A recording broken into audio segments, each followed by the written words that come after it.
We told the story like a few months ago, and time went by, and we were actually going to release that. But you and I never got to have the chance to debrief. And I think anytime you share a story like that, we all feel that need. Like we all need to come down, right? You're like, you get.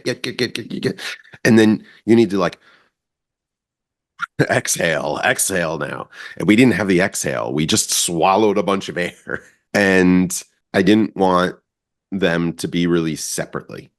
I felt very much the need that stories like these don't need cliffhangers. And so, yeah, we obviously recorded two parts, put it together. That was intentional. And that's exactly why part one, most likely nobody will notice it, but part one is your story and the Yeah. second part is debrief. Still, we have it in one episode.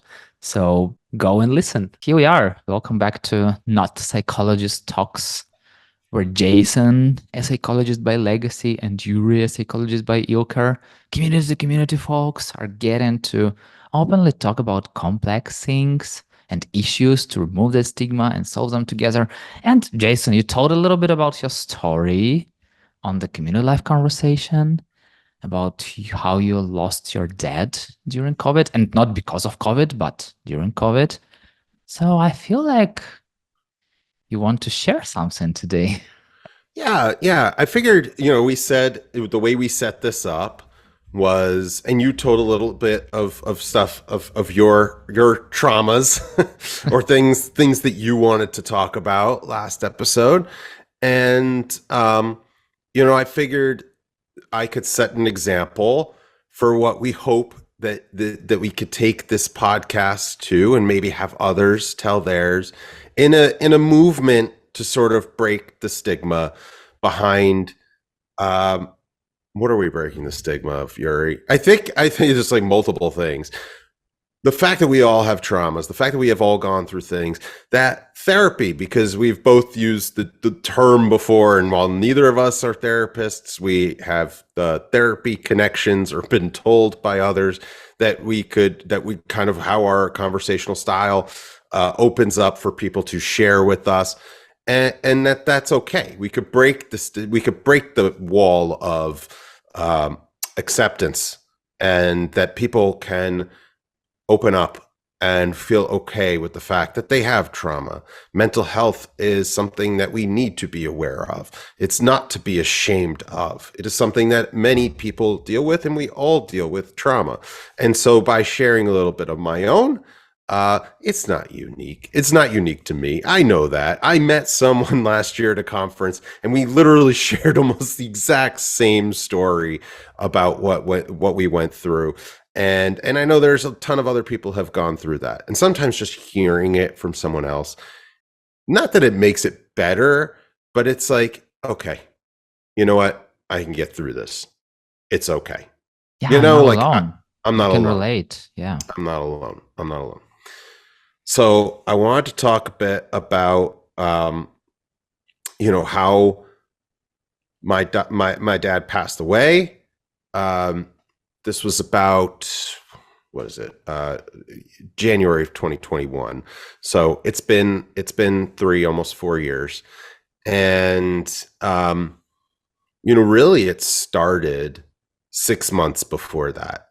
Um, COVID, obviously, March of 2020. I think we can all put a date to it, almost like March 15th here. There's almost this date that it began. January for others, December for other, who knows. I guess by March, though, it was real. And by June, I was, especially for community folks who put on events in person, that was pretty monumental for many reasons for our careers. And in June, I got laid off. I was working for a company that primarily put on large conferences. And in June of 2020, I was laid off on June 16th. My anniversary was June 15th. June 16th, I got laid off. And June 16th, I also found out I got a call from the hospital that my dad was there. I was his primary caretaker. My dad divorced a few times, and I was his primary caretaker. And apparently, he was not making any sense. His mind was gone, and that was pretty scary in that moment. And it came about 3 hours after I found out I lost my job. So I had never lost a job before. I'd never been laid off before. It was definitely circumstantial, and that sucked.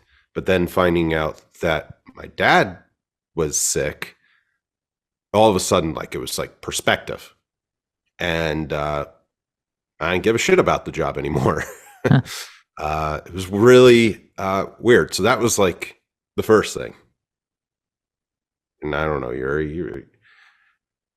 anything you want to ask about that situation? Or I I'm just thinking about like, first of all, let's like start from the beginning. So COVID, it's a stress itself. Like people didn't know like what the hell is going on. Are we going to die and all this stuff? And like we were on vacation that week.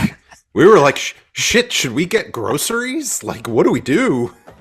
the fun thing that the day the COVID started, I feel like it was the same 15th of March in Ukraine or something like that. And I remember because it was like my birthday on 14th. And then I was going to a conference at one day and like news hit, like all the stuff's happening and like Yeah, when did Tom Hanks get it? That's like, I feel like the beginning of. and the fun thing that I went to a conference and you know how people changed overnight. I usually say that there is no overnight success, there is no overnight changes, but people changed overnight.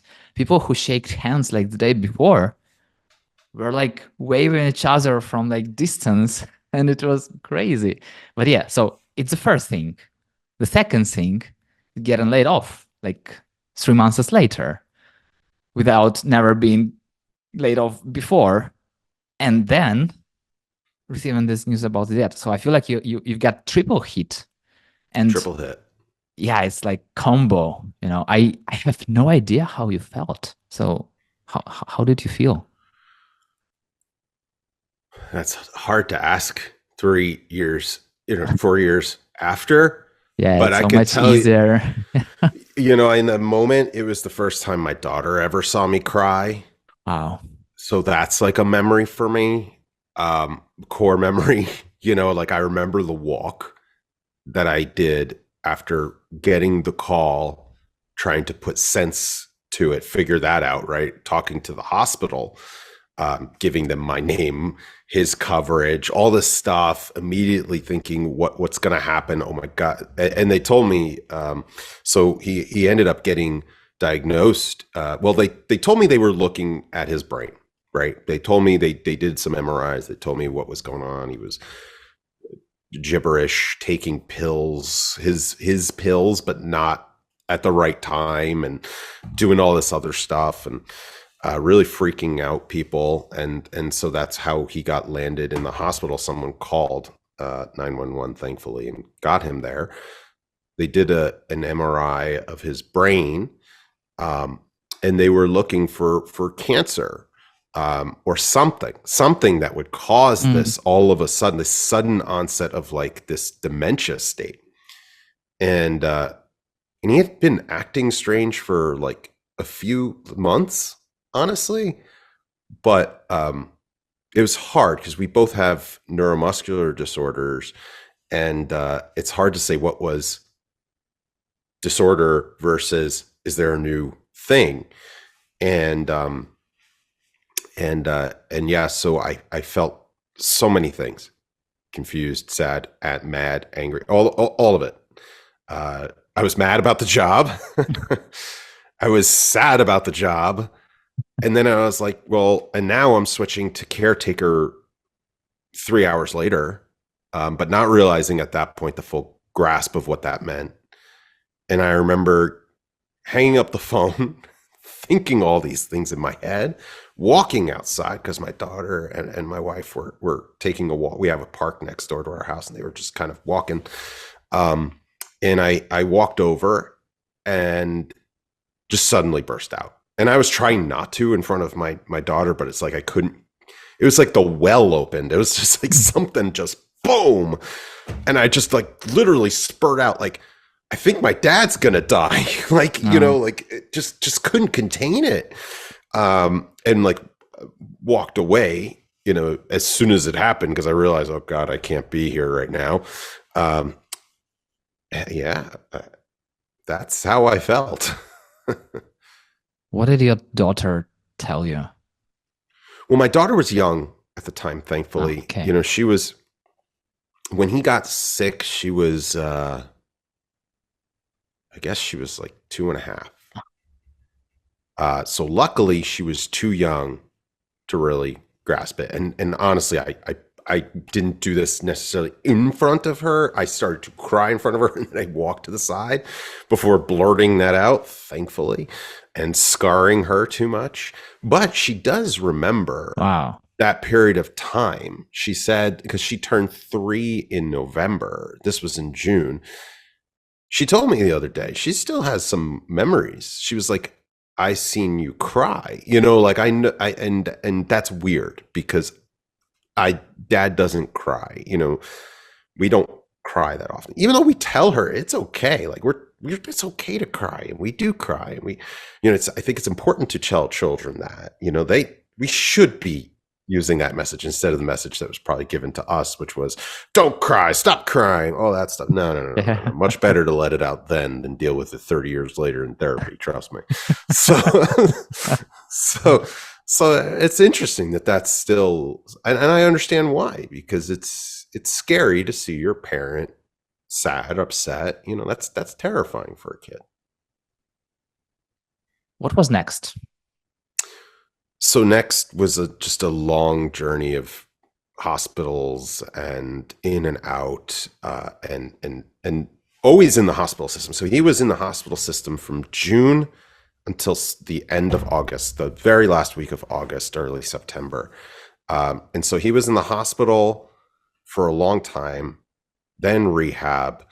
And basically what they found was in that MRI that weekend, I found out he had a brain tumor. And it was a 1 in a million brain tumor. Wow. So it wasn't cancerous, but it doesn't matter because the placement of the tumor was like in a very, very bad spot where an operation was going to be difficult. So they went in and they were able to reduce like the size of the tumor with the operation, but they didn't get all of it because it was too close to the pituitary gland, too close to all these. It's just such a bad location when it's in the back and near all that stuff. I used to know a whole lot more about it then and the brain. But they went in, they reduced the size, and then he was supposed to have the laser surgery. I forgot what that's called. But they were supposed to do the laser surgery to reduce the radiation, the pointed radiation. Mm-hmm. I forgot what that's called. And they were going to schedule that. So he gets out, he's rehabbing. Meanwhile, I have to, schedule all of it. And mind you, it's COVID. At first, I couldn't visit him. I couldn't visit my father through this process for probably the first, I think most of that first go, from about June when he was diagnosed until the middle of July, I couldn't visit him. And then when I finally could visit him at a rehab facility, and mind you, his mind was in and out. He was saying stuff, and he could understand, and you could talk to him, but he was like so confused. And that's hard because he was alone, and I knew he was alone. And even though I was an advocate on the phone, anyone who's been in the hospital knows you need an advocate there because it's really hard to get attention. It's really hard to get the attention you need. They're dealing with so many people, and the hospitals are just not staffed well enough to be able to support all of that and give everybody that kind of attention. And it's a business at the end of the day, and I get that, unfortunately. And Yeah. and yeah, so July was when like the end of July was when I was first able to see him through this whole thing. Uh, like almost, yeah, it was just over like it was about 45 days, and I couldn't talk to him really at night. You know, I would talk to him throughout the day on the phone, but then by nighttime he was so confused you couldn't talk to him. Um, and when we finally could, we had to be so distant. So you had to go. You had to be masked. He was masked. We were across from each other through like a fence. It was almost like he was in prison, and and you're basically Wow. talking to them over a wall Yeah. where you can see you're talking to them, but it's that far apart, and it's all So the weird. family, and they're inside, and it's outside. Luckily, it was July. Mhm.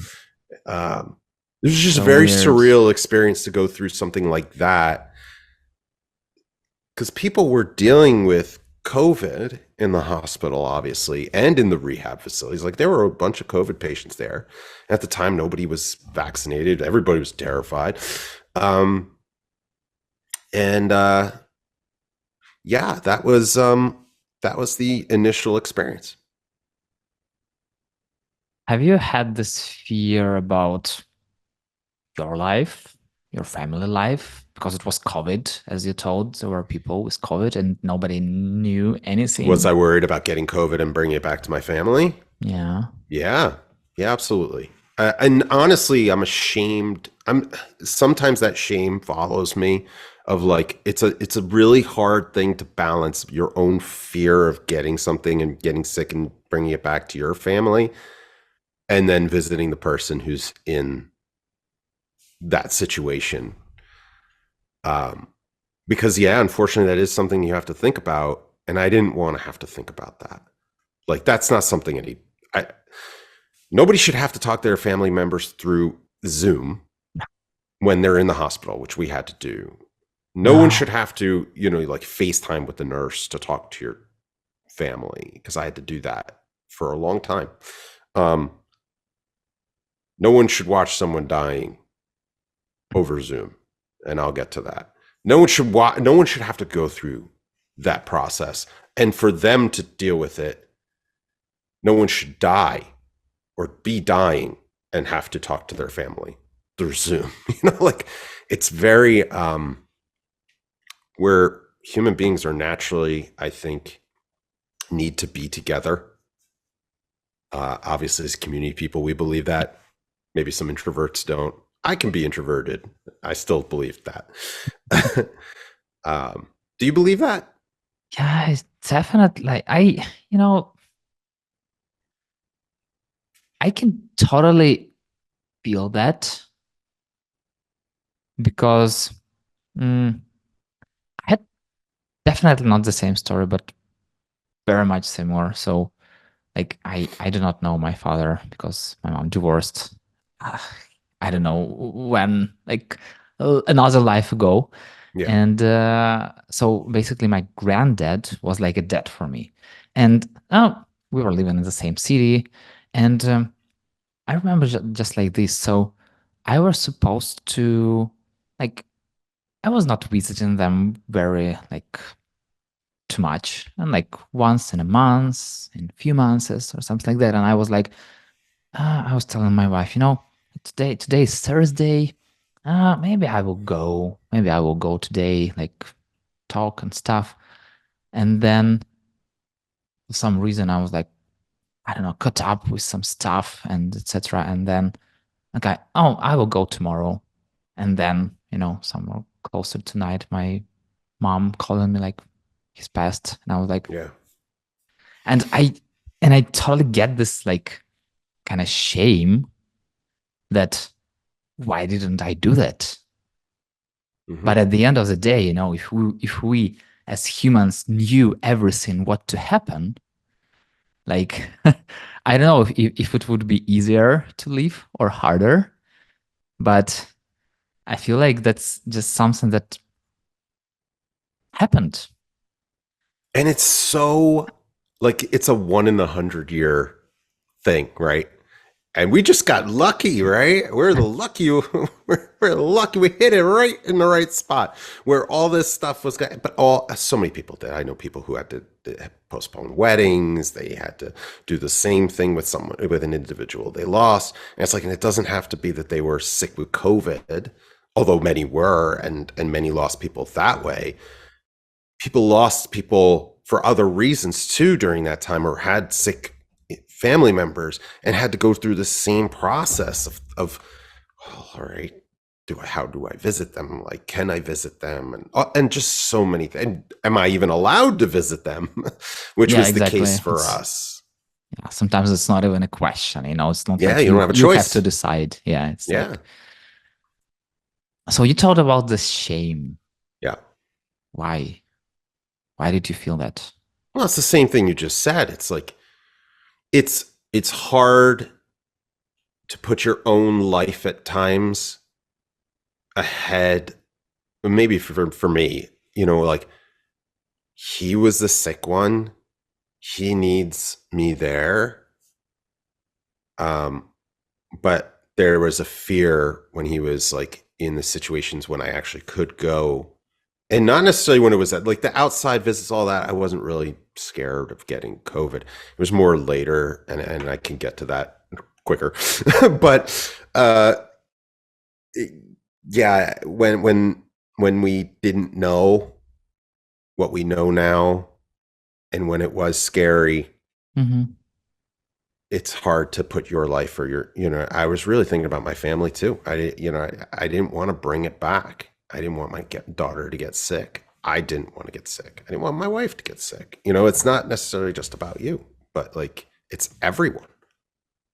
I feel like, I don't know once again about everyone else, but I feel like that for me it's pretty much the same. Like, it's not about me, it's about my family around. Yeah. And sometimes you have to choose. Yeah. And you know, I I don't know why I have this weird picture of in my mind of South Park and this Tower Lee when he was like, you have to choose, and he's like, I choose both. Yeah, I love that. But sometimes you can't choose both. Yeah. And yeah, and you know, the the fun thing and maybe the crazy thing that people still do their choices, and then after have done a choice, which is definitely right, they feel ashamed about it. Right. And like, I feel like it keeps following for the rest of the life. Yeah. And does it keep follow you? Yeah. Yeah. More so in other things. I feel like for that one, I've pretty much forgiven myself, because the situation, like you said, we all were going through that. And I think that helps because, it wasn't selfish. It wasn't any of those things. It was just a reality of a really shitty situation. I think at the end of the day, bad cards we were all dealt. And, for all of us, at some point we're going to face times when we are dealt the bad hand, and no pity there. It's just, it's okay to feel sorry that you couldn't be more available at the time than you would have liked. But at the end of the day, it was just a really bad situation. That's how I Yeah. get through it. So yeah, so fast forward, he's going in and out of all these. I mean, he kept going back and forth to hospital, rehab. Finally, we were able to schedule the surgery. Now, meanwhile, I'm taking care of him.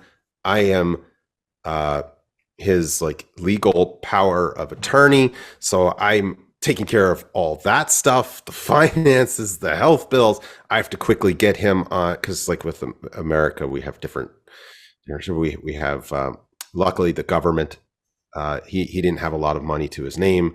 I was able to spend him down, quickly get him on a program that where the government basically can fund for the next step of life, because quite frankly he was alone, he was living alone, he didn't have any finances, and he needed to go to a facility long term that he needed a special type of care for. And it was like oh God, it's such a broken system. It's going to be like $15,000 a month. And Wow. yeah, there was no way. And so I was able to get it where he was on um, the system, and they were able to pay, and we got him into a really good facility, and things were starting to look good. We got him scheduled for the laser, the really fine laser. I'm sorry, the radiation, and something happened with the scheduling. They messed it up, and Mm. uh, he went in late, and by the time he went back, he was having an event again where he had like fluid on the brain. This kept happening, and they uh, they said he's not a candidate anymore. For Wow. some reason, this tumor that is supposed to grow slow, in just a month and a half, grew an incredible amount, and faster than they've ever seen it grow before. And we have really great specialists here in the New York tri-state area, and they said that there was two options: either you operate or you let it go, let it go, and life is going to be shortened significantly by, like, they didn't know how long, but it can't continue to grow that way and function as we all would like to function in life. It would just get worse. Or you operate and you go for it. And at that time, my dad was doing so much better. He had been rehabbing, he had been all those things, and they got the fluid off the brain. He was able to have a conversation with me. I had a conversation with him when he was doing well. About a month before this was in September, uh, the end of September or beginning of October. Yeah, beginning of October.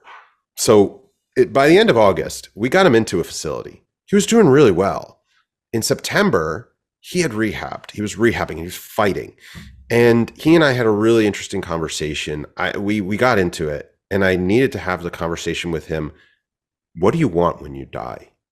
Like, do you want a funeral? Do you want, like, and he and I have had these conversations before. We had a pretty open relationship. We, at the time before it actually, our relationship was not great.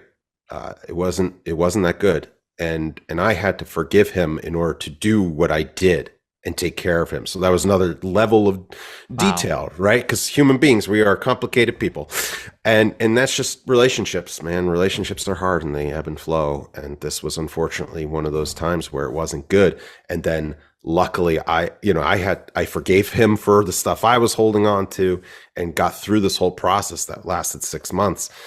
And it was the longest 6 months, I think, of my life, and shortest at the same time.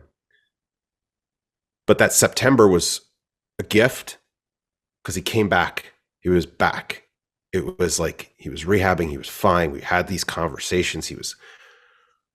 His brain was there, and then he had that moment, and I'll never forget it. They called me. They told me he was on his way back. Luckily, I visited him at the hospital. I took they were open for visitors in October, the beginning of October. It was a risk. Um, my brother's a cop. He gave me the N95, all that. I took whatever precautions I could, went to the hospital. The COVID numbers were going back up in October. I don't know if you recall, big time. And put those fears aside. It was the first time I got to visit him in the hospital through this whole process. And I asked him, because they were giving me the choice. And I was like, I'll make the decision, but Hmm. are you okay with this surgery? This is going to be a really, really hard surgery. It's going to mean that it's going to impact how he functions for the rest of his life. And there's a good risk of death from it. And yeah, he's like, I just want to do it. He's like, this is the only way to live, so I want to do it. Yeah. And he had the surgery, and he never really came back from it. He rehabbed after the surgery was a success. They got, I think, most of it, but in rehab, he just couldn't, his mind never came back. And it was just so cruel because Yeah. October, November, he just wasn't there. He was there, but he made no sense.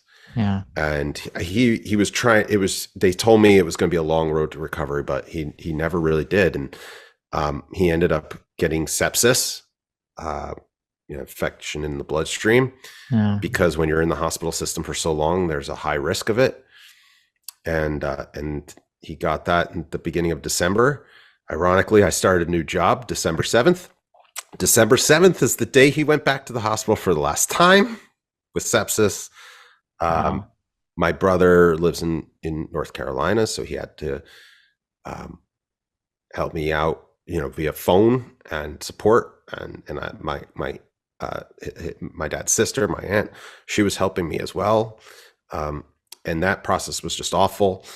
From the moment he got to the hospital, um, you know, just dealing with the fact that he was essentially on life support from that day one.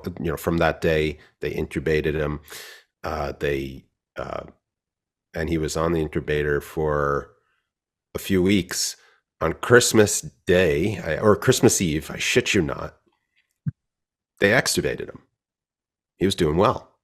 He was coming back. He was fighting. He waved to us. He told us he loved us.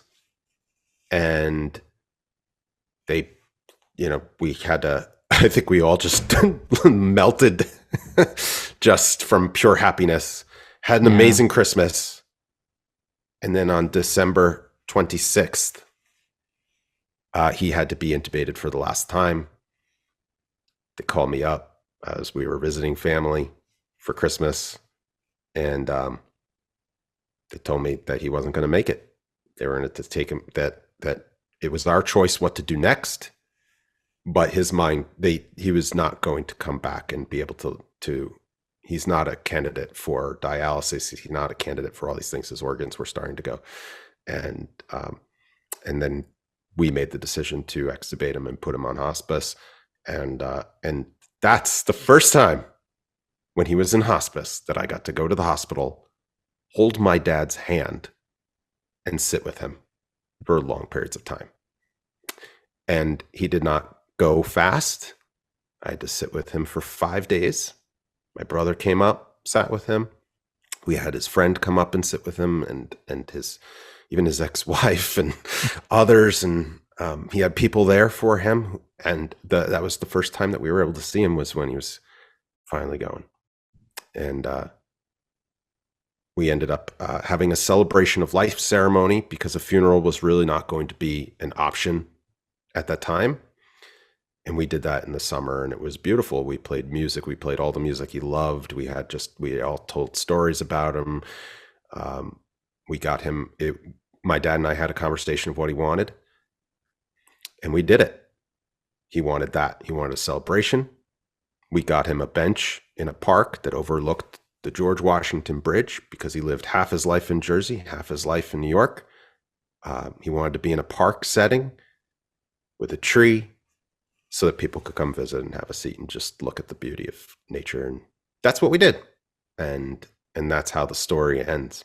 But yeah, highs and lows. But it doesn't end. It's still with you. Yeah. Yeah. And I feel like even though you told that you forgave your dad, you forgave yourself a little bit. But I feel like you are still on this journey Yeah. of forgiveness. And For you know, years, you know Yurii, what? because I blame Yeah. myself for years for pulling the plug. And can you imagine? Anyone who has been in that situation where they need to make that decision, no matter how much people tell them it's over, you still feel like you'd have that life and that you are taking it, even though that's not true. And I know that now. I still deal with it. And your dad gave you a great Christmas present.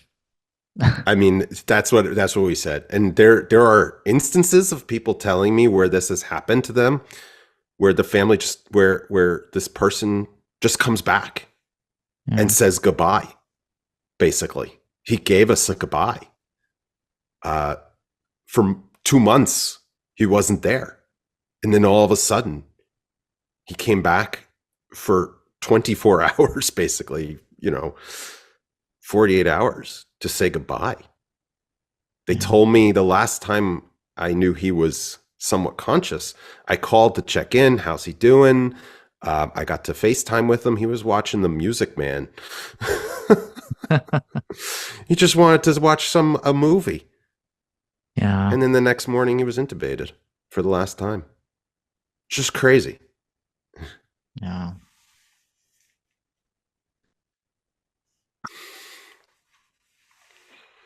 I still feel we have a long conversation to have. And I feel that it's something that, once again, it's now with you forever. Yeah. And Yeah. no matter how hard you try, you know, at some points you're still coming back. You have to put purpose to things that happen in your life. My therapist told me that. I can't take all the credit. But the purpose that I took, and I didn't even know this was before the advice. Shortly after that, this was January of 2021. Shortly after that, the the jab, the shots, came out, the mRNA vaccine. And if you recall, it was very hard for people to get the vaccine for the elderly because you had to log in, you had to find the system, you had to go through I was savvy with computers. I am savvy with computers. So I had this browser refresh thing that I created and just refresh the browser over and over and over and over again so I could book appointments for people's parents, like my dad's age. And I booked a bunch of people's appointments for vaccines. And that was like my mission. I was like on a mission for it. And that's how I found purpose initially. So, Jason, you got laid off. Next day, you're having a call from a hospital that your dad is there, and you're his primary caretaker. And later, they tell you that it's a brain tumor. COVID. Nobody knows anything about it. It's the first time daughter saw you crying. Long journey of hospitals without really being able to be with your dad. And just through video and audio calls. And finally, he's passed away. So, who supported you the most during this time? A lot of people, a lot of people. And it's like one of those things at the time, I think you take it a bit for granted just because you need it, in the moment. I mean, my wife, first and foremost, my daughter indirectly, I would never put the burden on her, but, just her literally breathing and being with me was support enough. I have amazing friends who I've been lucky to be friends with since college that we have remained close, our neighbors. Like we were, since it was COVID, we were having like everyone else, I think we were having like Zoom game parties, and we were like, it started on a Saturday night, and like we would typically go out. Well, not anymore. We're going to have it in our living room with everybody else. And so like we would just get together and just talk. And then it got so popular because we all needed each other, and I wasn't the only one going through stuff during COVID, shock. But it started on like a Saturday and then ended up being like, okay, maybe we'll have like a Wednesday too. And then it was like, oh, we'll throw in Sunday to watch, like, I don't know, something, hockey, whatever it was.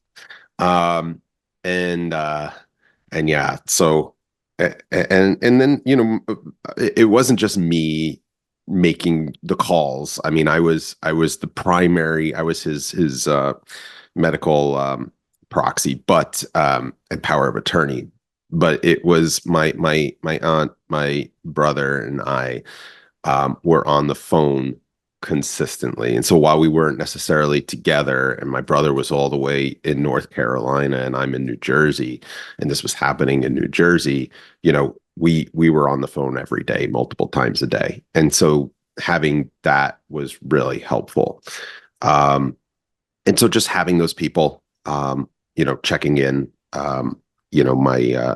my mom checking in on me, just a lot of people just, in their own ways reaching out and just saying they were there. So, gosh, And you told that you told that at this moment you kind of felt it for granted. So yeah. like, did you appreciate like people like doing this, or like, oh yeah, exactly, that's how it was meant to be? I think after the fact, I think in the moment, yes, there were some people like I had a friend just deliver Chinese food one day, and it was like from a place we hadn't had, and it was like amazing. And just, I don't know, food tasted better. I think it tastes, and ironically, we've been back since, and it never has tasted as good as the time. Yeah, It's yeah, like yeah. those things. It's just like you need those Mhm. things in those moments. And I don't know if I really totally grasped how much I needed it. I like to think that I'm somewhat independent, uh, and don't like to ask things of people. And yet, in Yeah. those moments, they're just there, and that's what true friendship is, right? And I feel like for people from the other side, sometimes it's also a little bit hard for them to understand, Yeah, whether you need it or they're just kind of like, it's always this, like I feel like that's the difference between friends and good friends. Good friends do not yeah, ask you; they just do. And that's true. Yeah, friends like, oh, can I help you anyhow, etc. And good friends, they're like, oh, whatever. Here's food for you, Chinese. absolutely. And they weren't the only ones. Like I had other friends who just brought me cookies. Like they know me. Chinese food and cookies. Like those are like my two favorite things. If they paired it with tequila, it would have been even better. But I was doing that myself. Um, is this a children for children? Edit that part out. No, that's fine. But like, unfortunately, in our group of friends, I was not the first person to lose my father or like a parent. Two other friends had lost their fathers. Mhm. One relatively soon before, like within a year and a half, I think it was, and the other like a few years prior. And so my immediate group of friends, I think they just knew how to handle it. And it's really funny I don't know if it's fun. I don't know. I have a dark sense of humor, but it's like, to me, the things I was noticing was like the people who got it and the people who didn't, like you're saying. Mm. It was like what you say to someone when they lose a parent or even work. Like I started to question the concepts. Like I always did, but like, especially when I lost my father, it was like, okay, so you get, let's just check the Rolodex. Was it like a grandparent? No, grandparents are like 2 days. A very close relative, we could probably give you a day. A parent, well, we'll give you 3 days for that. Like what? Like, and that's all that relationship and that life is worth to a company. I don't know. All these things are so messed up. I know myself that when you're going through some hard situations and people are trying to help you, sometimes I can be mean with those people. Like, Mm, I can yell or, bad behavior, but it's not because I really want to hurt this person, but, because like the stress and the pressure, etc. And sometimes it's super hard to control myself. yeah. And did you feel something the same? Did you like have this mean behavior with some I'm folks? so guilty of that at times. I apologize, anyone listening who knows the wrath of that. Um, I think you do it to the people you're closest to, because you have this sense of comfort and safety, and you need that outlet. And unfortunately, instead of like, I mean, you see it in kids, right? The kids do it all the time.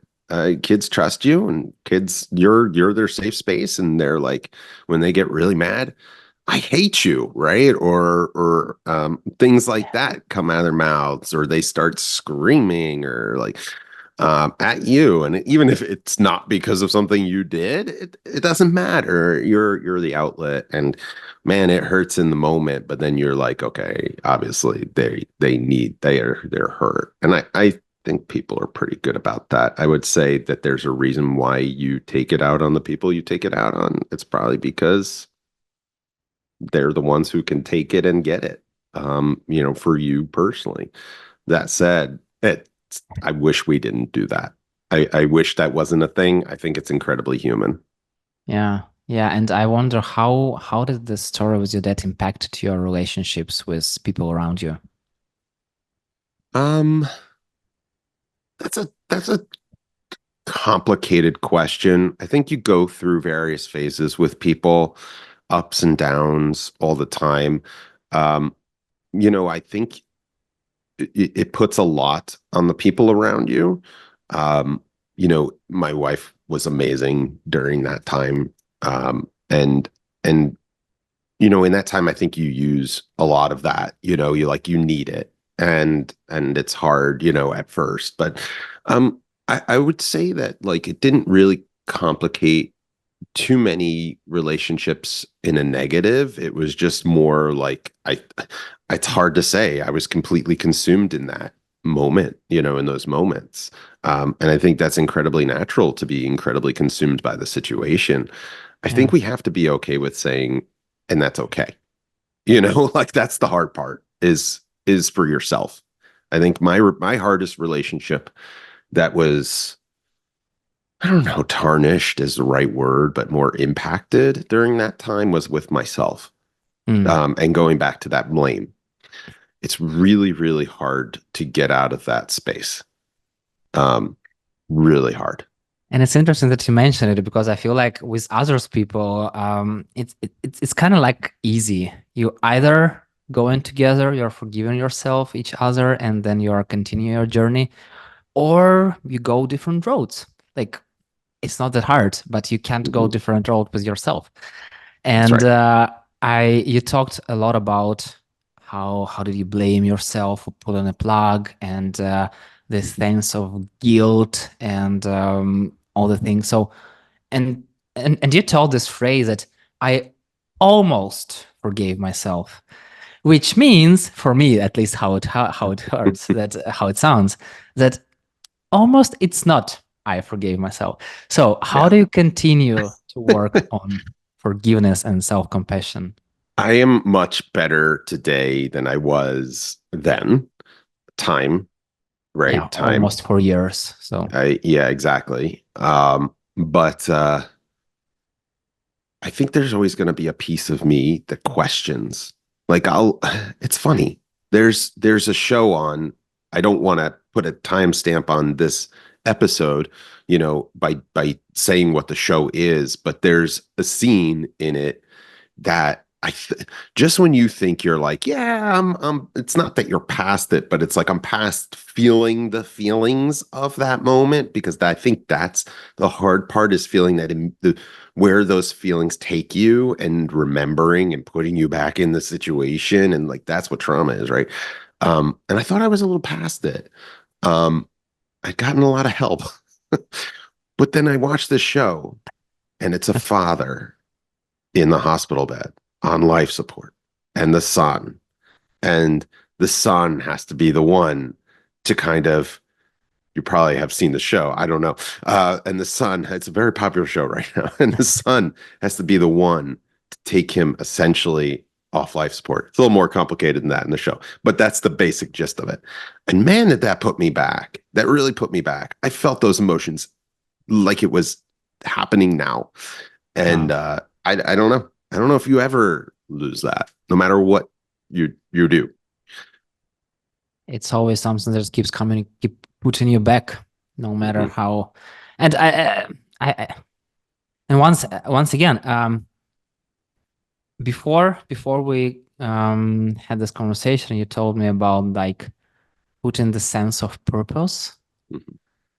and I feel like as long as you have this sense for yourself, once again, it depends. It's super Yeah, personal. Everyone has like different, totally personal feelings.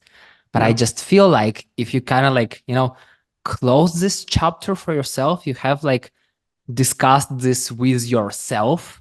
I'm not talking with about any people or therapists for sure, but Mhm. like I feel like it's the hardest discussion is to have is with yourself. But the moment you've gone through it, even though you coming back, you may come back. I feel like it's not the same, No. when till the moment that you forgave yourself. So yeah, tell me more about it. You told no, so Yeah, no, I tell me agree with how you. do you feel about it? Yeah, so I tell me. agree with you 100%. I think that's what you try to achieve, right? With well, that's like the cycle of grief, but then also I think when you're getting help, um, you work on I think being able to sometimes for me it was forgiveness. Obviously, that was the thing I needed to work on when I got to that point where I really legitimately did forgive myself almost entirely. Right. I don't think you can, I don't deal with absolutes. I think absolutes, it's a farce. There's nothing in humanity that is an absolute except death, life, death, and Yeah. everything else in between. There's no absolutes. Um, I think once you actually achieve whatever you're trying to achieve, like to the breakthrough in your trauma, yeah, you still feel it, you still go back to it, but I don't think you go back to it with maybe the intensity. So even though I said, yeah, I like felt it, I put myself back there. It wasn't like I was lost in it. I felt it because I'm human. But then it went on. Then it was fine. Um, For some reason, maybe it's not super connected to our conversation, but it's connected to emotions. So mhm. you reminded me of this moment that in exorcist movies, if you know the name of a demon, you can deal with it. If you don't know the name, it's close to impossible to deal with it. So Isn't that guilt, deep? grief, fear, anger. What other feelings did you have? I mean, um, those are probably the biggest ones. Um, what? Say it again. Say it again. You said grief, anger, guilt, Guilt, fear. fear. Yeah, I mean that's you did a pretty good job summarizing. I think that's what I went through, and then getting past it. I don't know if I was immediately past it when I was trying to find purpose. I think I was doing that quickly. Mhm. Who doesn't want to rush the process, right? Um, but it just felt timely, something that I could do in the time, and it felt good doing it. This actually doing this um, was recommended to me. I Mm. think I said on the um, first half that my therapist actually was like, you're a good storyteller. You should tell your story, and it will help other people. I'm like, that's all I got to do is just tell my story, and it will help. Okay, cool. Okay. I can do that. That's easy. Yeah. Um, and so that's what I wanted to do, and that's what inspired the idea behind like talking to you about it. Like I've always been saying, I want to do this podcast. I want to do this podcast where we just literally tell our traumas, and other people can share their traumas. And yeah, we're not therapists. Well, I'm not gonna. I'm personally not going to be giving you licensed therapeutic counsel or I mean, but what is like the majority of therapy? It's just listening. It's just listening. So you want to come on, tell your story? We highly encourage it because I think the healing happens a lot of time through other people's experiences. Like Mhm. like I was just saying, like for myself, I think my friends knew what to do in those moments. Yeah, they're great friends, but we'd also been through it. It wasn't the first time. They'd heard the stories. Maybe not as in depth. I'm very an open person, but they heard the stories. They knew what to do. They knew that sometimes it's just presence. And so that's why I think we share these things, um, because there's a lot of healing um, in in talking about it, just talking about it. Still, it's hard, and I totally get that it's super hard for some people to do it because you have to be vulnerable. You Mhm. have to you have to ensure that nobody will do some harm to you, or use this information against you, Yeah. or manipulate you or whatever. And still, coming back to these demons, when was the first time that you gave name to them?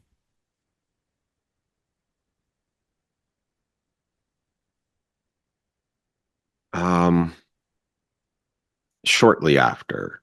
Uh,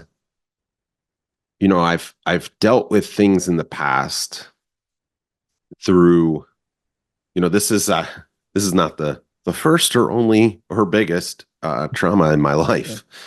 Um, and at other times, I think the way that you could go the opposite way is like recede into the darkness and depression, and don't talk, and don't seek the help of others. And um, yeah, that's not a good place to be.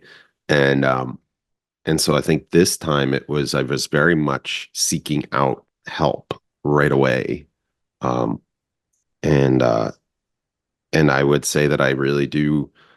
Um, my therapist, gosh, I give her a lot of credit for steering it.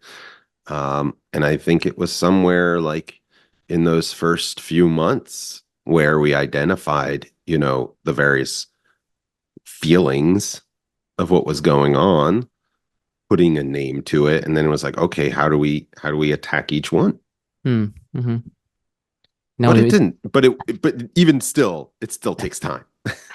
it reminds me of this game, The Legend of Zelda, because I have already two games. And there is the main demon, but to defeat the main demon, you have to defeat four smaller demons. So it looks like pretty much the same. You're naming one demon, you're going and defeating them, you're Yeah. going to another demon and dealing with them, etc., etc. And let me address one thing, actually, though, because I brought up therapists and therapy a few times. Even me, I struggled with, should we share this? Is this something that I want out there? This feels personal. And as I reflected, I'm like, but what? What is so personal that I shared? My father died. It was COVID. You went through all the things. Not the only one. There's so many people out there who had that, and obviously, I saw therapy. I needed the help of a therapist. Not the only one, and there's nothing wrong with that.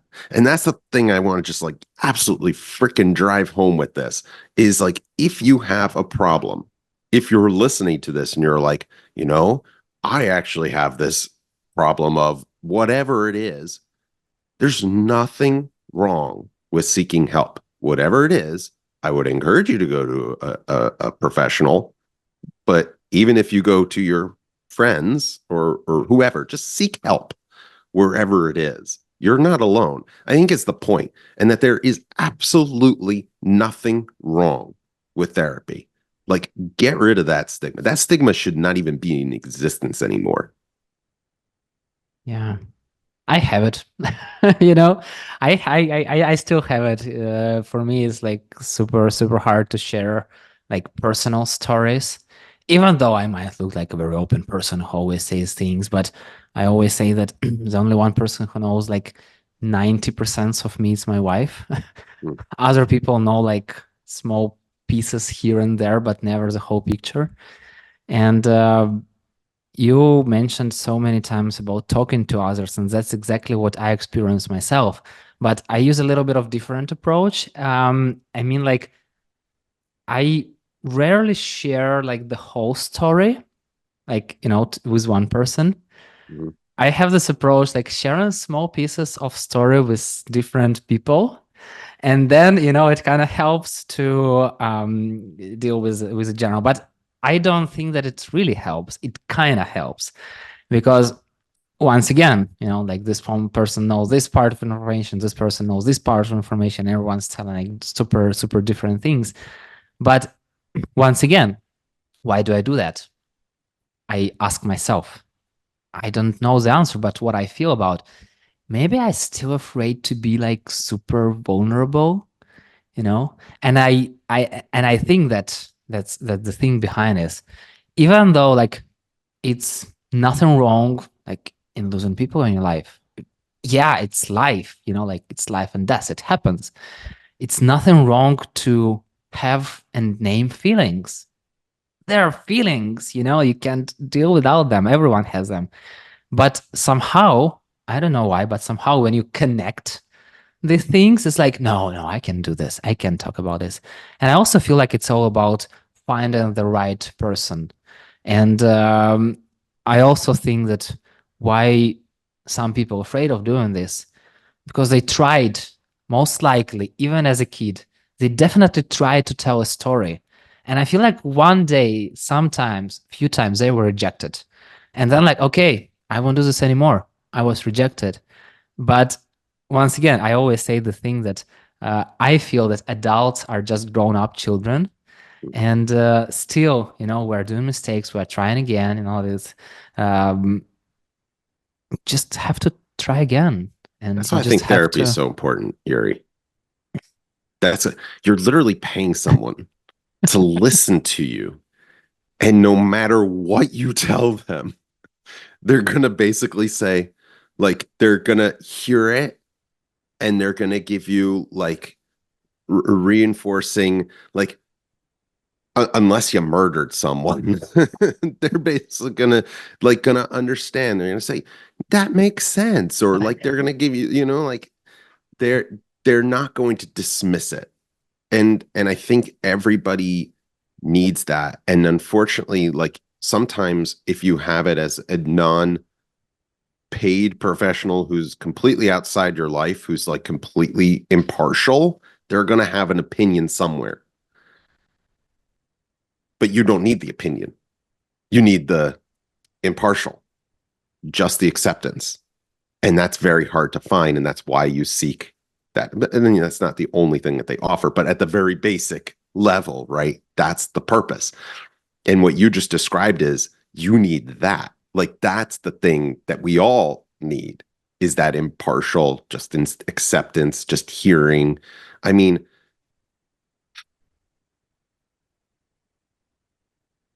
there are people who don't get that and get so low. And those are the people I worry about. And we all know where those things can lead to, right? And Yeah. depression, drugs, alcohol, treating them through other ways, suicide. I don't know, there's a million negative things that can happen because people don't seek out help. And so my only message is, are you really that scared of someone finding out that you don't seek the help, that you get to that point? Like, does it really? I mean, people who might be watching this are like, I can't believe you said that. What about jobs or something like that? Like, are they worried about employers finding out, or potential employers finding out, or whatever? Those are places I wouldn't want to work anyway. If an employer is going to be like, oh my God, they're in therapy, I don't want to hire them. Good. Be on your own way. That's not where I want to work. Like, that's completely unhealthy. Yeah, I would say that it's totally different. Oh, they are in therapy. I want to hire them because at least they know how to name their demons, hopefully. Yeah, exactly. I think I would love for everyone to start thinking that way, get to that thought process. I think we'll all be healthier and happier long term. Except therapy, how does sharing your experience and talking to others, for example, in this conversation, help you? How do you feel about that? How it helps you to process your trauma? I think the more I tell it, the more it's out. More it's not in here, it's out there. I think there's various ways that people can do that. Like you could write your story, you could draw your story. There's a million outlets. But I think as much as we can get things out of here and somewhere else, the more it helps. Yeah. And I feel like that's exactly what we are doing through these conversations. Yeah. So we're sharing personal experiences. It helps us to get it away. It helps other people to relate and right. hopefully to share their experiences. And even if you are not going through therapy yet, or you are going and still want to share your story, you can always do that. and we are here for you. I would love that to be the next iteration of this. Like, I would love for the next episode for someone to come on and just talk, just share their story. And don't expect Yurii or I to be your therapists. We're not. We are absolutely not that. But we're friends. We could be friends. I could be a friend. I know how to be a friend. Like, all we do is connect people. Happy to connect you to anybody, but happy to just listen. And we could be that at least for one day. And by telling your story in this avenue, why I'm doing it and why I would encourage others to do it, and why I wanted to personally do this podcast. And Yurii, I know you've been egging me to do it once I told you the concept, is because it's this cycle, right? It doesn't stop here. It doesn't stop in here. It just keeps going, and you can break this down. You can get your story out, help multiple people through means like this. And that's the beauty of media. Yeah. And see you in the other episode.